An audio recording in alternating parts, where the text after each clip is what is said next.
작은 말에도 반응하고 기뻐한다는 거예요. 웃긴 얘기도 아닌데 웃어줘.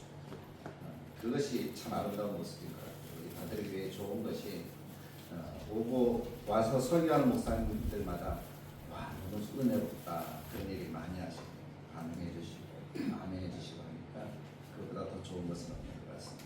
오늘도 하나님이 함께 하셔서 그런 성령의 역사가 충만한 복된 오늘 예배가 되기를 간절하게 축복합니다. 여러분들 찬양할까요?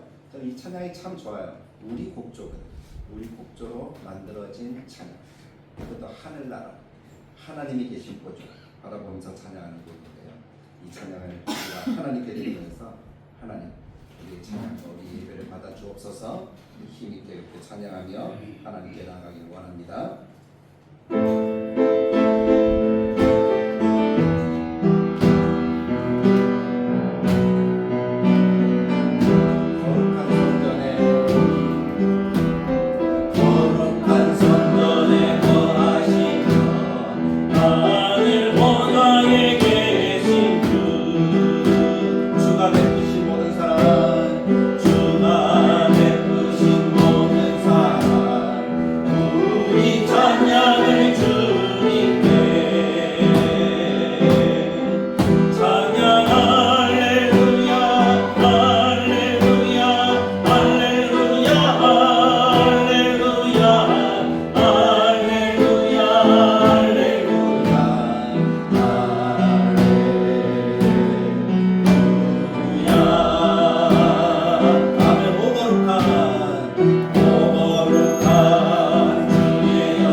우리가 천국에서 누릴 우리의 모습인 줄 믿습니다. 우리가 그렇게 할 수 있는 것은 예수님 우리의 힘이 되시기 때문임을 분명하게 믿음으로 고백합니다. 93장 예수는 나의 힘이요. 우리 박수하면서 힘있게 찬양드리겠습니다. 우리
되신 예수님, 그 예수님을 찬양합니다. 영화롭고 아름다운 천국에서 만날 그 이름, 우리가 하나님 높이기를 원합니다. 234장입니다.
영화롭고 아름다운 우리의 본향 천국을 생각하시면서 주님과 함께 한다는 그 믿음으로 우리가 예배할 수 있기를 간절하게 축복합니다. 아멘. 우리 제가 함께 기도할 때 하나님 오늘도 우리 가운데 함께하여 주옵소서. 우리의 마음을 만져 주옵소서. 우리의 영혼 속에 주의 성령을 충만하게 느끼게 하시고 누리게 하시고 하나님 허락하시는 기쁨을 하나님이 우리에게 더하여 주옵소서. 오늘 예배를 생각하며 하나님 만나는 시간이 되도록 기도하시고, 두 번째, 우리 교회에 하나님께서 내 옆에 나의 VIP가 있습니다. 하나님 이 사람 하는 이곳에 오게 하셔서 하나님 예수 믿고 구원 얻고 함께 하나님의 나라를 누리도록 내 마음에 품은 VIP들의 이름을 불러가면서 하나님 역사와 은혜를 더하시고 구원을 더하여 달라고 기도합시다. 부흥하고 성장하고 아름답게 지어져가는 교회, 또 내일이 있고 미래가 있는 교회, 하나님이 함께 하셔서 역사하시는 그 교회가 다 되는 교회가 되도록 우리가 같이 기도하기를 원합니다. 그리고 이 나라와 민족, 이 땅에 있는 하나님의 백성, 한국교회 복음을 전하고 전하고 선교하는 선교사 하나님이 기억하셔서 하나님이 오심을 기대하고 기다리고 우리가 되도록 도와주시옵소서. 이제 함께 한 목소리를 기도하며 나가겠습니다. 같이 기도합니다. 정명하신 하나님 아버지 우리에게 하나님 앞에 예배할 수 있는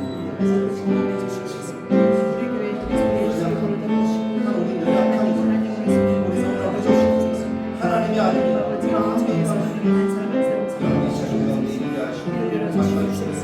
우리의 손을 잡아주옵소서. 우리의 마음을 만져주옵소서. 우리를 만나 주시고 우리의 눈을 주를 보게 하시고 우리의 귀를 우리의 음성을 듣게 하시고 우리의 마음속에 깨달음을 주셔서 정말 하나님 허락하신 아름다운 삶 온전하게 살아가는 하나님의 거룩한 백성이 나와주고 주님이 인도하여 주시는 한들을 구합니다. 아버지 우리를 도우시고 우리가 우리 하나님의 아름다운 빛을 비춰주시고 십자가를 보여 정결케 하시고 우리의 영광스럽게 되게 하여 주시옵소서. 우리 하나님의 지역하고 연약한 삶 새벽 시간 하나님 그들의 백성이 기도하며 함께하게 하시고 하나님의 배운 것이 얼마나 되었을 거하며 아시다를 사랑하고 역사에 주시고 주님을 도와주시고 함께해 주시고 아버지 도와주시고 함께하여 주옵소서. 내 마음을 우리의 부르시고 기억하시고 우리하는 내 마음에 있으니 우리들이 함께하기 원합니다. 내 앞에 그 사람이 무엇입니까 하나님 생각합니다. 그럽니다. 하나님 함께해 주시고 원하는 놀라운 역사를 하시고 우리 교회가 꿈하고 성장하며 아름다운 하나님의 백성이 되어갈 수 있도록 주님 역사와 은혜를 나타내게 주옵소서. 아버지 하나님 받으시고 아버지 하나님 기도하시고 아버지 하나님 역사하시는 그것이 은혜가 우리 가운데 넘치도록 주님 주옵소서. 뭔가 성장과 함께 있는 미래가 있는 우리의 몸에서 하나님의 역사가 나타나고 하나님께서 쓰시는 교회 하나님의 영광을 하나님의 영광을 도와주시고 인도하여 주시옵소서. 세계 평화를 주시고 세계 안녕을 주시고 전대를 지켜하시고 세계 세상을 만나서 우리들에게 아름다운 하나님의 나라가 있기를 주시게 하시고 한국교회가 너무 하나님의 세상을 하나님의 말씀을 세우고 그래서 하나님의 내고 삼고 하나님의 뜻이 이루어지는 역사를 따라 주님 도와주시고 함께하여 주시옵소서. 주님만 높이 받으시옵소서. 우리 다 같이 자리에서 일어나셔서 주님을 찬양하며 하나님의 예배로 나아가기를 원합니다.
여호와는 내게 복을 주시고 걸어가는 거룩한 성도들이 되시기를 간절하게 축복합니다. 이 말씀을 고백합니다. 성경은 하나님의 말씀입니다. 나는 성경 말씀을 믿습니다. 나는 성경 말씀에 순종하겠습니다. 아멘. 오늘 우리가 읽은 사도행전 9장 말씀을 통해서 하나님이 왜 사울을 부르셨을까 하는 그 이야기를 함께 나누고자 합니다. 사람들은 참 판단이나 말하는 것이 참 빠를 때가 많잖아요. 어떤 소문을 하나 딱 들으면 그 소문이 어떻게 돼요? 순식간에 퍼져나요. 또 어떤 사람에 대해서 어떤 판단하고 하는 그런 일들도 우리 마음속에는 얼마나 빨리 결정을 하는지 몰라요. 예를 들어서 그래, 누가 사업에 실패했어요? 그러면 우리 마음속에 어떤 생각이 들어요? 아이고 이제 저 사람 끝났네, 끝났어. 그런 생각할 때가 많잖아요. 시험에 떨어지면 아이고 끝났다. 그럼 직장이 그만둬도 아이고 끝났네. 아니 몸이 아프면 또 끝났다. 그렇게 판단하고 이야기할 때가 참 많은 것이 우리들의 삶의 모습인 것 같습니다. 그렇게 말이 빠른 반면에 또 판단도 빨라요. 저 사람 그래서 안 되겠구나. 저 사람은 희망이 없어.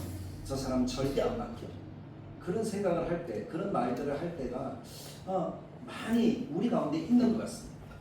그런데 오늘 성경을 보면서 하나님은 그럼에도 불구하고 그 사람이라 할지라도 포기하지 않으신다. 하나님은 그렇다 할지라도 결코 포기하지 않으신다. 오늘 본문에서 등장하는 사울이 바로 그런 사람이에요. 많은 사람들이 이야기할 때 정말 나쁜 사람, 바뀌지 않을 사람, 그런 사람이었어요. 근데 하나님께서 그 사람을 포기하지 않으시고 그 사람을 찾아가셔서 바꾸어 주셨던 거죠. 사울은 원래 어떤 사람입니까? 단순히 교회를 싫어할 정도가 아니에요. 스데반이 죽을 때 그 죽음을 어떻게 했어요? 당연하게 여겼어요. 그리고 성도들을 잡아가고 교회를 무너뜨리는 일에 제일 앞장섰던 사람이 누구예요? 사울이라는 사람이었습니다. 9장 1절 오늘 본문에 이렇게 이야기하잖아요. 사울이 주의 제자들에 대하여 여전히 위협과 살기가, 위협한다는 것은 뭐 협박하는 거잖아요. 우리말로 협박하고 살기는 뭐예요? 죽이고자 하는 그러한 마음이죠. 그래서 협박해서 죽이기까지 할 그러한 마음으로 가득 찼다는 거예요. 그러니까 분노의 폭력성이 사울에게 가득 차서 예수 믿는 사람은 어떻게 해요? 다 잡아서 죽이고. 그렇게 제일 앞장섰던 사람이 사울입니다.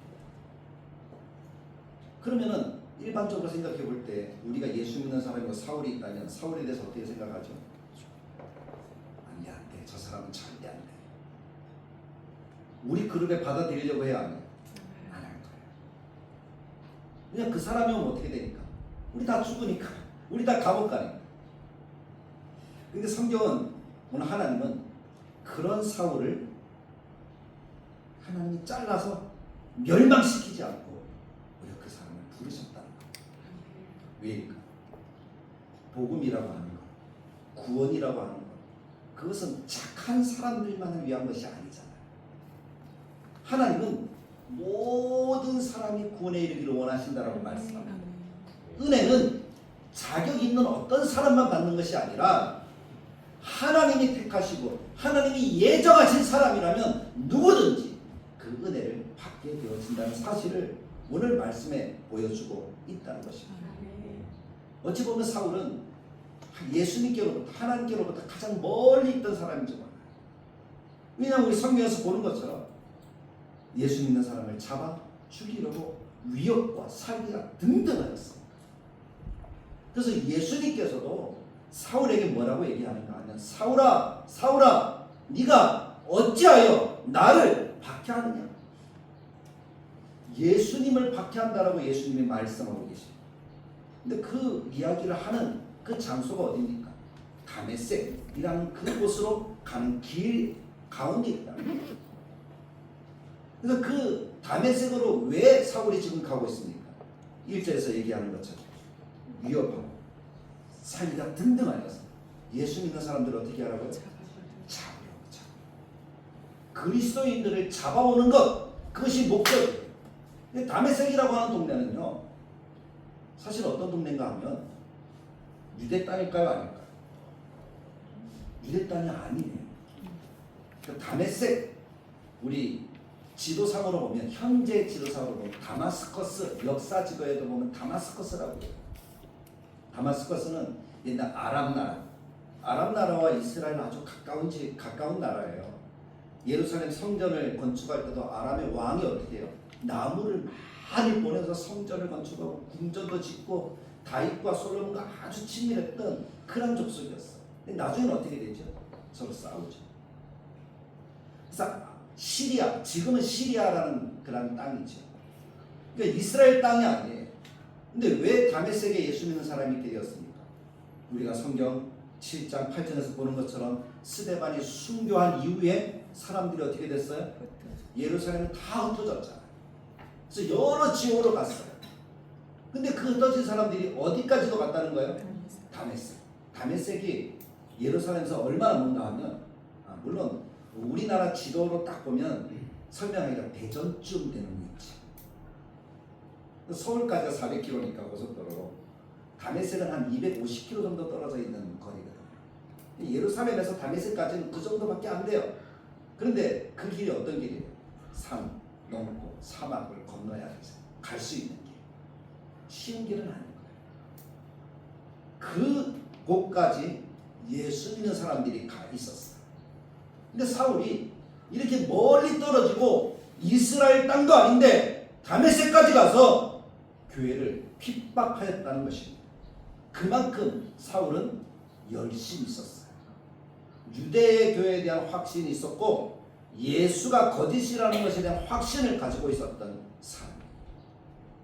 그 정도로 멀리 있는 사람인데 그 사람이 그 다메섹으로 가는 길에 갑자기 하늘에서 빛이 비춘 거예요. 빛이 비추었다라는 이것은 그냥 자연적인 현상이 아니에요. 우리가 바닷가에 보면 구름이 있을 때 구름 사이로 내리는 빛 이렇게 본 적이 있잖아요. 그것도 우리 눈에 보면 아주 밝게 보이잖아요. 근데 똑같아요. 근데 여기서 말하는 이 빛은 그 빛과 비교할 수 없는 강렬한 빛이에요. 사람 눈을 멀게 할 정도로 아무것도 안 보일 정도.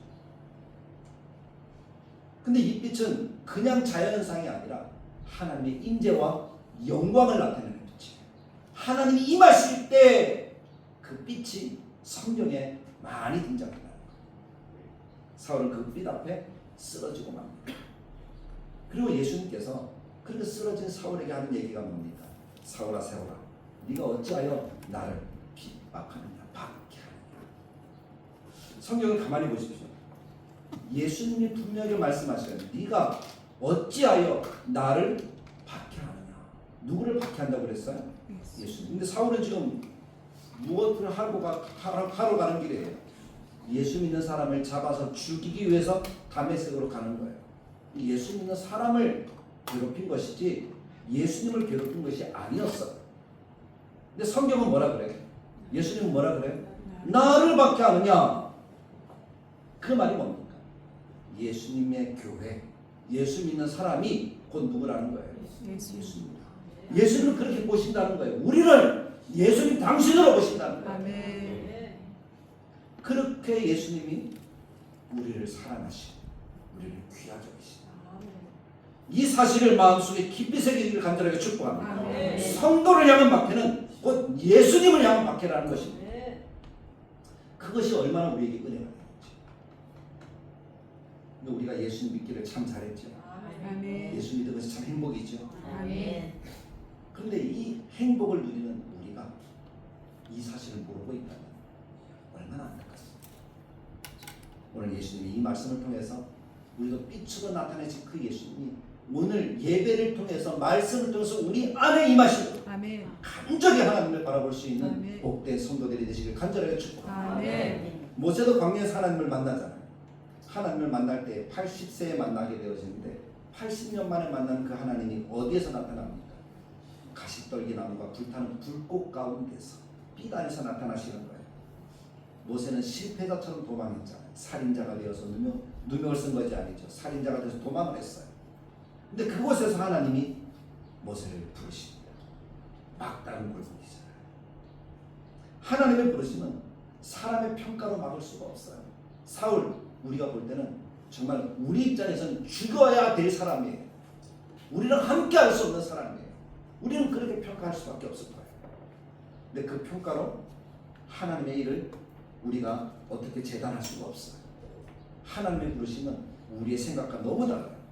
그래서 성경도 말하잖아요. 하나님의 생각은 우리 생각과 너무 달라서 하늘과 땅 그 차이만큼 다르다라고 말씀하셔요. 그래서 하나님께서는 그러한 사울도 부르시는 거예요. 우린 너무나 쉽게 포기하잖아. 저 사람 안 돼. 저 사람 절대 교회랑 안 맞아. 저 사람이 교회 오면 교회는 망할 거야. 그런 생각을 우리는 가지고 있잖아요.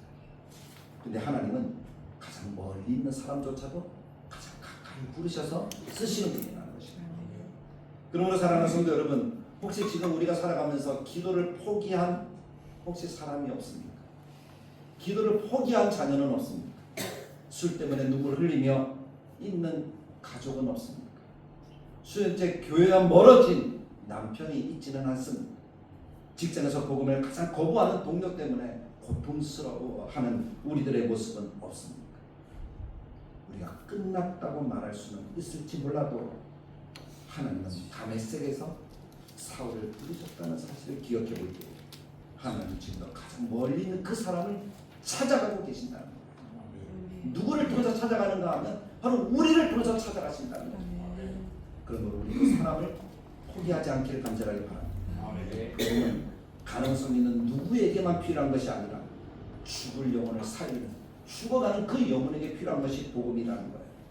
그래서 예수님께서는 바울에게 왜 나를 박해하느냐, 네가 교회를 왜 박해하느냐라고 묻지 않으시고 왜 나를 박해하느냐라고 사울에게 이야기를 하신 거예요.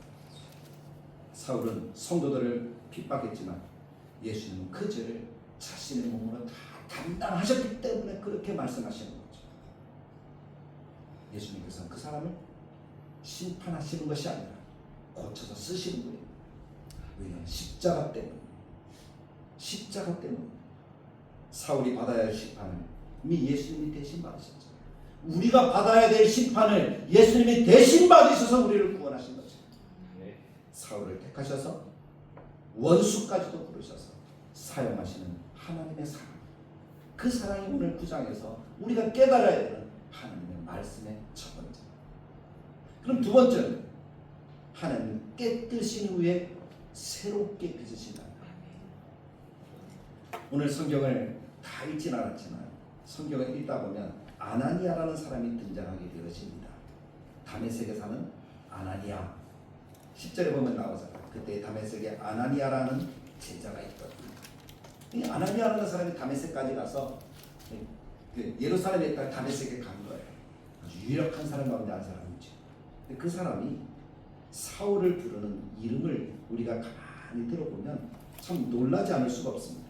정말 이 사실은 정말 놀라운 이야기예요. 하나님이 사울을 찾아가라고 그러셨거든요. 그래서 아나니아가 사울을 찾아갔어요. 그리고 17절에 보면 이렇게 이야기해요. 아나니아가 떠나 그 집에 들어가서 그에게 안수하여 이르되, 뭐라고 부르는가 보십시오. 형제 사울아. 뭐라고 불렀다고요? 형제라고 부르는 거예요. 불과 며칠 전까지만 해도 교회를 잡으러 다니던 사람. 그런데 하나님은 이미 그를 새 사람으로 바꾸어 주셨다는 것입니다. 할렐루야. 하나님이 그렇게 하시는 거예요. 아나니아는 사울을 만나는 것이 사실은 좋았을까요? 두려웠을까요? 너무나 싫었어요. 두려웠어요. 13절에 보면 주여 이 사람에 대하여 내가 여러 사람들에게 듣사온즉 그가 예루살렘에서 주의 성도에게 적지 않은 해를 끼치는 사람이었습니다. 이 사람 때문에 죽은 사람도 있고 이 사람 때문에 잡혀간 사람도 있고 이 사람 때문에 옥에 갇힌 사람도 많습니다. 라는 그 얘기예요. 인간적으로 당연한 반응이라고 저는 생각합니다. 저도 그랬을 것 같아요. 아니 사울을요? 제가 사울을 만나라고요? 저도 그렇게 얘기했어요. 마치 요나처럼 그랬을 것 같아요. 그러나 하나님은 말씀합니다. 15절에 이렇게 말씀하시더라고요. 이 사람은 내 이름을 이방인과 임금들과 이스라엘 자손들에게 전하기 위하여 택한 나의 그릇이다. 택한 그릇이라고 이렇게 이야기합니다. 브루스라는 학자는 목사님이 이렇게 이야기해요. 사울이 특별히 뛰어난 사람이어서 선택한 것이 아니다. 하나님의 목적을 위해 사용될 도구로 그릇으로 택함을 받은 것이다. 우리가 뛰어나서 지금 다들 여기서 예배 드리는 것이 아니라는 거예요. 하나님 우리를 택한 그릇으로 여기셨기 때문에 우리를 부르셨다는 것입니다. 중요한 것은 그릇의 가치가 아니라 그 그릇을 사용하시는 하나님의 손에 있다는 건 누가 붙드셨냐는 거예요. 누가 택하셨냐는 거예요. 사울을 누가 택하셨죠? 하나님. 우리를 누가 택하셨습니까? 하나님이 택하신 거예요. 그 사울은 자기 인생을 위해 사는 사람이 아니라 하나님을 위해 사용되어질 사람이라는 거죠. 오늘 우리는 우리만을 위해서 사는 사람이 아니라 하나님을 위해서 사용될 사람들이라는 사실을 우리의 마음속에 깊이 새길 수 있기를 간절하게 축복합니다. 그래서 하나님께서는 사울을 빛 가운데서 만나서 완전하게 부러뜨리신 거예요. 눈을 어둡게 하셔서 아무것도 보지 못하게 하신 거죠. 사람의 손에 이끌리지 아니하면 한 걸음도 움직일 수가 없는 그런 사람이 사울이 되고 말았습니다. 먹을 수도 없었어요. 먹을 힘도 없는 거예요. 자기가 가지고 있던 확신을 다 깨뜨린 거예요. 유대교에서 얼마나 유력한 사람입니까? 바리새인이잖아요. 그 모든 가치를 다 깨뜨려 버렸었어요. 왜 그렇습니까? 자기 힘으로 가득 찬 사람은 은혜를 담을 수가 없어요. 자기 생각으로 가득 찬 사람은 하나님의 은혜를 받을 수가 없다는 것입니다. 야곱도 보십시오. 야곱 강가에 이르기까지 야곱은 자기 생각으로 살았어요. 자기가 똑똑한 줄 알고 살았어요. 근데 야곱강에서 하나님을 만났습니다. 그곳에서 무너지잖아요. 하나님이 나를 축복하지 않으시면 그것이 야곱의 마음이었잖아요. 그래서 하나님이 어떻게 하십니까? 야곱의 환도뼈를 쳐서 깨뜨리신 이후에 야곱의 이름을 이스라엘이라고 부르시는 거예요. 깨뜨리신 다음에 하나님은 새롭게 세우시다. 우리 인생도 무너지는 순간이 있을 거예요. 무너지는 시간이 있을 거예요. 자존감이 무너지고 내 계획이 다 깨뜨려지고 내 힘으로 안 되는 순간이 올 거예요. 근데 그때가 은혜의 시작일 수 있다는 것입니다. 하나님은 우리를 망하게 하시려고 깨뜨리시는 것이 아닙니다. 그냥 너 바보야 하고 눈 어둡게 하시는 것이 아니라는 거예요. 우리를 새롭게 빚으셔서 하나님의 손에 붙들린 도구가 되게 하시기 위해서 우리를 깨뜨리시고 새롭게 하시는 줄 믿습니다. 아멘. 그 시간 우리가 예배드리는 시간이에요. 하나님을 만나서 우리의 마음을 내려 하나님의 손에 붙들림만 되어져서 사용되어지는 우리 가족의 모든 교우들이 되시기를 주님의 말씀으로 간절히 축복합니다. 그 세 번째는 진짜 회심은 이제 바뀌는 거예요. 9장 20절에 보면 이렇게 성경에 기록되더라고요. 즉시로 각 회당에서 예수가 하나님의 아들이심을 전파하니. 누가 그랬다는 거죠? 생각 사울이 갑자기 쫙 나타나서 예수가 하나님의 아들입니다 라고 전했다는 거예요. 아니 생각해 보십시오. 여러분 상상이 됩니까? 아니 어저께까지 아니 며칠 전까지 예수를 잡아서 어떻게 하는 거예요? 예수 믿는 사람 잡아서 어깨 가두려던 사람이 갑자기 예수가 하나님의 아들입니다 이렇게 이야기를 하면 믿을 만한 사람이 있습니까? 없습니까? 여러분 믿어집니까? 그게? 안 믿어지잖아요. 당연하잖아요. 그런데 그게 회심한 사람의 모습이에요. 즉시 회심은 단순한 감정만 바뀌는 것이 아니라 삶의 방향이 바뀌는 거예요. 이전에 우리는 사람을 보면서 살았어요. 사람을 보면서 살았어요. 그런데 예수님을 만나고 나면 우리는 이제 하나님을 바라보고 사는 거예요. 그것이 예수 그리스도의 믿음을 가진 하나님의 백성의 모습인 줄 믿습니다. 존 스타터 목사님은 이렇게 얘기합니다. 사울의 회심을 가리켜 생각의 변화 정도가 아니라 삶의 주인이 바뀌었다. 그 사람 인생 자체가 바뀌었다. 참된 회심은 예수님과 교회만 나오는 것이 아니라 삶의 중심이 예수님 중심으로 변하는 거예요. 예수님이 이렇게 말씀하셨지. 예수님이 이렇게 보여주시지. 예수님이 이렇게 사셨지. 그럼 나도 어떻게 하는 거예요? 예수님처럼. 예수님만 보는 거예요. 사울은 이전까지 예수를 죽이려고 했습니다. 근데 이제는 예수님이 하나님의 아들이라고 외치고 있습니다. 그것이 바뀐 삶의 변화죠. 사람 보다가 하나님 보게 되었습니다. 그런 사울을 사람들이 저처럼 믿지 못했어요. 저도 사울의 얘기 어릴 때부터 많이 들었지만 성경을 잘 읽기 전까지는 사울에 대해서 별로 중요하게 생각하지 않았어요. 그냥 사울 하면 그냥 뭐 핍박했던 사람 어릴 때 들었던 얘기. 그러니까 이 초대교회 제자들도 똑같았어요. 26절에 보면 제자들의 모습이 나오는 거예요. 이렇게 기록해요. 사울이 예루살렘에 가서 제자들을 사귀고자 하나. 사울이 지금 다메섹에 있다가 이제 딱 이제 변화를 받아서 복음을 전하고 뭐 이렇게 하다가 이제 거기서 탈출을 하는 장면이 성경에 기록이 되는데 탈출을 해서 예루살렘까지 왔어요. 어떻게 예루살렘까지 와서 이제 자기도 예수 믿는다고 사람들을 찾아가서 다 만나려고 하는 거예요.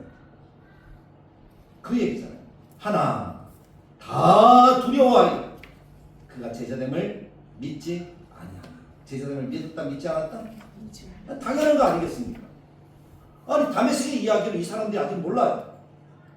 아나니아 만났던 얘기도 아는 사람이 별로 없어요. 그러니까 당연히 아무도 사울이라는 사람을 받아들이려고 하지 않죠. 그만큼 사울에 대한 상처가 깊었다는, 마음의 상처를 입는다는 것이 그런 겁니다. 상처가 너무 깊었어요. 그런데 교회가 어찌 되어야 되나 하면 그런 사울도 품을 수 있어야 돼요. 그 일을 위해 사용되어지는 사람이 바나바였어요. 바나바가 사울을 소개하는 거예요.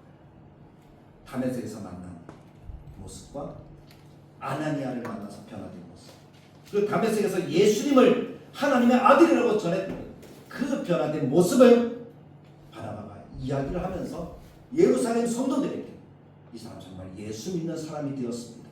예수 믿는 사람이 되었습니다. 그렇게 소개를 함으로써 교회가 사울을 품게 되었습니다. 우리는 의심만 하는 사람들이 아니라 함께 세워주는 공동체가 되어야 할 줄로 믿습니다. 베드로도 생각해 보십시오. 실패한 사람이잖아요. 예수님의 수제자라고 해놓고 예수님의 십자가 잡혀서 십자가에 못 박히실 때 뭐라고 했습니까? 예수님 안다고요? 모른다고? 모른다고 몇 번씩이나? 3번씩이나. 3세판 끝난 거예요. 기회가 없어요. 근데 그런 베드로도 예수님이 어떻게 하셨어요? 다시 찾아가셨어요. 예수님이 만나주셔서 그를 사랑하느냐라고 물으시면서 내 어린 양을 먹이라. 다시 그를 세워주시는 거죠. 오늘 우리에게 그런 은혜와 회심이 필요한 줄 믿습니다. 교회 오래 다녔다고 해서 회심한 것이 아니에요. 진짜로 회심은 삶의 방향이 바뀌었느냐는 거예요. 여러분들의 삶의 방향은 바뀌셨습니까? 예수님을 중심으로 살아가고 있습니까? 세상이 아니라 예수님을 바라보고 있습니까? 무엇이 여러분들의 삶의 중심입니까? 예수님이 되지 않아요. 우리들이 회심한 것도 아니고 삶의 방향이 바뀐 것도 아니고 여전히 내 욕심을 따라 살았다면 이제는 하나님의 뜻을 살아가려고 힘쓰는 우리가 되어야 됩니다.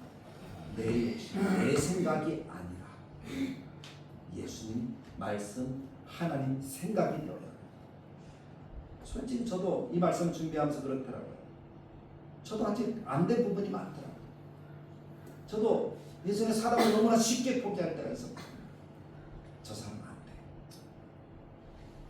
제가 왜 그런 상처가 있냐면 제가 안 된다고 말하는 사람 한 번 품은 적이 있었어요. 품었는데 그 사람이 배신하는 거예요. 그래서 그때부터 사람을 안 믿는 그런 마음이 생기는 거예요. 저 사람은 안 돼.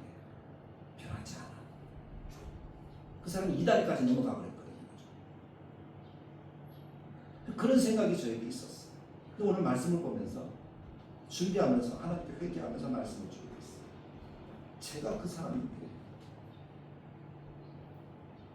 근데 하나님은 제가 포기한 사람이라 할지라도 포기하지 않으신다고 말씀하시더라고요. 그래서 오늘 저는 사람보다 하나님을 더 믿기로 했습니다. 사람을 바라보기 보는 것이 아니라 그 사람 안에 있는 하나님을 바라보기로 했습니다. 그것이 우리가 해야 될 하나님의 백성으로서의 삶의 모습이 아닙니다. 말씀을 정리합니다. 사울은 교회의 원수였습니다. 그런데 하나님 그를 복음의 사도로 바꾸셨습니다. 사울이 없었다면 오늘 우리에게도 복음이 증거되지 않았을 거예요. 사람은 과거를 봅니다. 과거의 사울은 정말 형편없는 사람이었습니다. 나쁜 사람이었습니다. 근데 하나님은 택하신 가능성을 보는 거예요. 그 사람을 통해서 일하실 하나님의 역사를 바라보시는 거예요. 사람은 정죄합니다. 그 사람은 나쁜 사람입니다. 바뀌지 않을 사람입니다. 그러나 하나님은 부르셔서 사용하시더라고요. 사람들 표현을 한다면 저 양반은 답이 없어. 안 될 거야 싶은 사람도 따라합시다. 하나님의 손에 붙들리면 하나님의 손에 붙들리면 될 줄 믿습니다. 될 줄로 믿습니다. 아멘. 그것이 우리의 고백이 되길 간절하게 아멘. 축복합니다. 복음은 조금 착한 사람에게 필요한 것이 아닙니다. 복음은 죽어가는 영혼에게 필요한 거예요. 복음은 우리를 조금 착하게 만드는 정도가 아니라 우리의 삶의 방향을 예수님께로 향하게 만드는 것이 복음입니다. 아멘. 회심은 단순한 감정 변화가 아니라 예수님을 중심으로 살아가게 하는 삶의 방향의 전환. 그것을 우리의 마음속에 새길 수 있기를 간절하게 축복합니다. 아멘. 나는 사람을 너무 쉽게 포기하고 있지 않습니까? 그러나 사랑하는 성도 여러분, 하나님은 지금도 가장 먼 사람을 부르십니다. 그래서 오늘 우리가 이 자리에 있습니다. 나는 깨뜨림 속에서도 하나님의 손길을 보는가? 제가 아파 보니까 그렇다. 제가 뭘 보고 있었지? 그런 생각이 들더라. 하나님을 부를 때 그때부터 은혜가 시작되더라. 무너짐은 은혜의 시작일 수가 있습니다. 힘들고 어려울 때 우리에게 하나님이 바라시는 것은 하나님의 바라보는 거예요. 나는 진짜 회심한 사람으로 살고 있습니까? 내 삶의 방향은 정말 예수님을 향하고 있습니다. 이것들을 여러분들의 마음에 새기십시오. 하나님 오늘도 가장 먼 사람을 가장 위대한 증인으로 세우시고 계신답니다. 우리를 그렇게 하나님이 쓰셔서 하나님이 기뻐하시는, 하나님이 복주시는, 하나님의 이름의 영광을 나타내는 아름다운 주님의 자녀들 다 되시기를 주님의 말씀을 따라 간절하게 축복합니다. 아멘. 참 좋으신 하나님 아버지, 오늘 우리가 사울을 봅니다. 하나님으로부터, 예수님으로부터 가장 멀리 떨어져 있던 사람입니다. 자기 확신에 가득했던 사람이고 욕심이 많았던 사람입니다. 자기 마음과 맞지 않으면 다 잡아서 죽여야 돼, 그런 직성이 풀리는 사람이었습니다. 사람들도 그 사람을 믿지 않았습니다. 하나님 그 사람을 바꾸셔서 복음의 사도, 오늘 우리에게까지 복음이 이르도록 그 역할을 하나님이 감당하게 주셨다는 사실을 우리가 오늘 말씀을 통해서 깨닫습니다. 하나님, 왜 사울을 부르셨는가? 하나님의 영광을 위해서 부르셨습니다. 왜 우리를 부르셨는가? 하나님의 뜻을 우리를 통해서 이루시기 위해 부르셨습니다. 부찌개기 같은 그 작두기가 하나님 손에 끌려 지팡이가 되도록 하나님이 사용할 수 있도록 우리를 부르신 줄 믿습니다. 하나님, 우리 다들 교회가 연약합니다. 그러나 하나님을 바라보고 하나님을 중심으로 우리의 삶의 모든 것들을 바꾸어서 우리 교회가 쓰임받는 교회가 되게 하여 주옵소서. 우리 성도들이 연약합니다.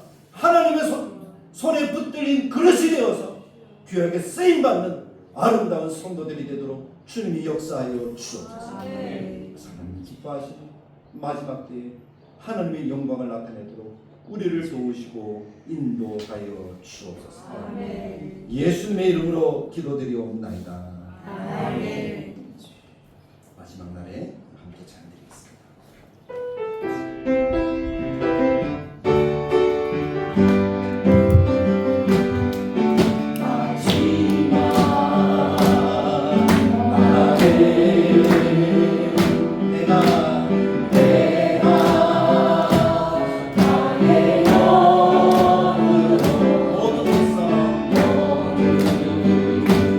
내 손에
이제는 우리 주 예수 그리스도의 은혜와 하나님의 사랑과 성령님의 감동, 축복하시는 역사가 주님의 손에 붙들린 바디, 주님의 택한 그릇, 주님이 쓰시고 주님이 사용하시는 복된 하나님의 자녀가 되기를 원합니다. 사랑하는 성도들, 다들 교회 하나님이 함께 품은 모든 성도들 머리머리 위에 영원토록 함께 계실지어다. 아멘. 아멘.